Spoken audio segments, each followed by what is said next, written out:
You're going to see the hands a little bit lower and deeper. You're going to see me keeping my height though. Before I'd get a little bit more up and down and my head would go down. More rotated at impact, so more shoulder turn at impact.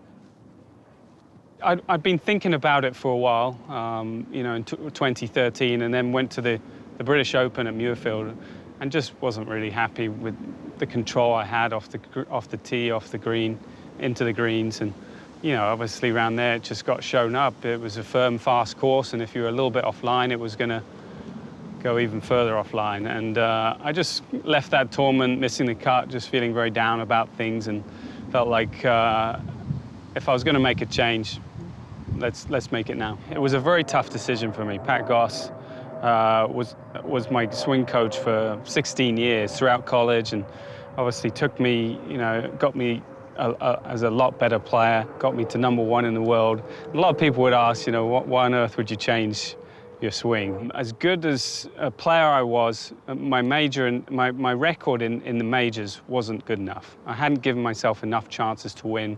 I felt like on tough, very tough, demanding courses, I couldn't get the ball in the fairway enough and get the ball on the green enough to be competitive. I think tee to green in majors is very important to be successful.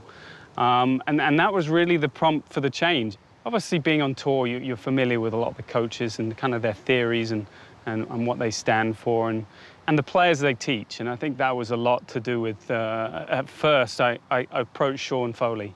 You know, I'd spent quite a lot of time playing with Tiger, playing with Justin Rose, playing with Hunter Mahan. I was very impressed with their long games. You know, I think tee to green, those guys, you know, are as good as any in terms of controlling trajectory and just being impressed with their long game. And so I approached Sean, and Sean had just taken on Lee at the time, Lee Westwood, and didn't feel like he could give me 100% commitment to what I wanted to do. You know, I wanted to work hard at this and spend a lot of time on it, and I understood that totally. And he recommended Chuck Cook to me, and Chuck was, you know, one of Sean's mentors really growing up. Chuck Cook is someone who's been around a long time. He's approaching 70 years old. He's taught 11 major winners, I think, during his time. Including Payne Stewart, Tom Kite, Corey Pavin. Grew up studying Hogan and watching Hogan swing, and you know, everyone's enamored by how well he swings the golf club. And so I met with Chuck at the PGA, and we started working, and you know, just straight away I enjoyed his spirit, his demeanor, and just what he stood for in his swing. I felt like it was what I was looking for.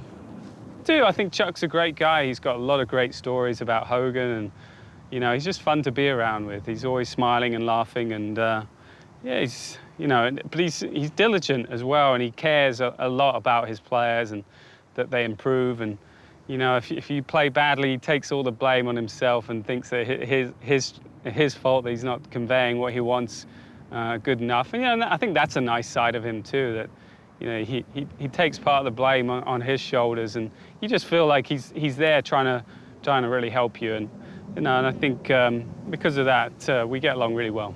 For me, the first thing for me that I wanted to do was get the club deeper and keep my height a little bit on the backswing. So that was really the first part of the process of change. Then I needed to really minimize the amount of my hips moved forward and back laterally. And then the last bit of the puzzle, which is kind of where I am right now, is just getting my hands to not rotate quite as much past impact. So, you know, it was a kind of a 3 or 4 step process, and certainly, you know, 3 out of the 4 I'm doing pretty well and consistently. The 4th one is what I'm concentrating on right now. While we were learning these, there wouldn't be too much regression, that I would still be able to improve and not be too much of a factor. Obviously, any time you do change, there's so much more thought and thinking going on in your head that it makes it hard. And, you know, obviously for a time there, my results weren't that great. Certainly, we've started to see some better results in the last few months. You know, a lot of tournaments I've been finishing top 5, top 10 in greens and regulation, a few where my driving accuracy is a lot better. So I'm excited about you know, some of those numbers and some of that improvement. And you know, we've been seeing that with the results too. Almost won in Hilton Head a few weeks ago. It's really just a kind of a belt that goes around your arms. It's just, and your body. It's just really designed to keep your arms more connected to your body. You know, I think with a swing that gets a bit more upright, your elbow tends to get a little bit further away from you. You know, in Chuck's ideal world, he wants you to turn and keep this elbow nice and in, and a little bit more when it comes down. I'm more in front of myself. So if you get it up, then you've got to come down. So that's his point. So this will keep my arms nice and close and get the club deeper. The longest days would be, you know, getting up. I still have a couple young kids now, 4 and 2, so I usually get them up. They go to school about 8:15, and then I'm straight to the gym for an hour or so. Come back, change. I'm on the range about 10.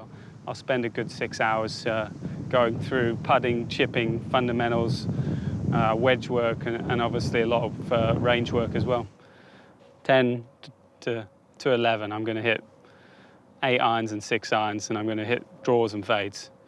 And then, you know, I'll actually plan that pretty precisely. And I think once you have a schedule and something in front of you that's concrete, then it makes it a little bit easier. But it's tough, you know. There's a lot of times I'm out there and I don't want to be out there. I could easily go home and sit on the couch and, you know, Saturday the football's on, or whatever it might be. And but sometimes you got to go obviously get past that and know it's a job, and know that there are other people out there working pretty hard, and if you don't keep working hard, you're going to lose ground. You're going to see the hands a little bit lower and deeper. You're going to see me keeping my height though. Before I'd get a little bit more up and down, and my head would go down, and then on the way down, you're going to see this elbow being more in front and more rotated at impact, so more shoulder turn at impact. You're going to see more the back of me then. And then hopefully you're going to see the handle disappear left a lot quicker. Before it would be, you know, a little bit more out, there'd be a bit more gap here. So you're going to see the handle left more, with the club face staying a bit more square for longer. So that's the idea, is to keep this blade squarer for longer and rotate around the body. Heel toe, cover left, and smash it to about 6 feet.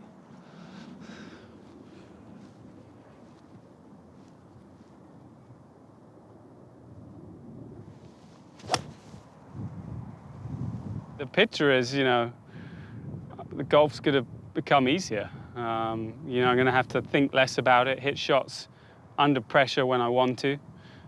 You know, you're standing on that 72nd hole and you've got a tight drive and you need to nail it down the middle. That, you know, I've done so much work that my body takes over, and, you know, my fundamentals are good enough where I can nail the shot when I need to. So, you know, that's the goal. Obviously, to try and enjoy the game as much as possible. It's tough and frustrating sometimes, but yeah, I feel like I'm pretty fortunate to do what I do, and you know, I'm hopefully be out here for a while.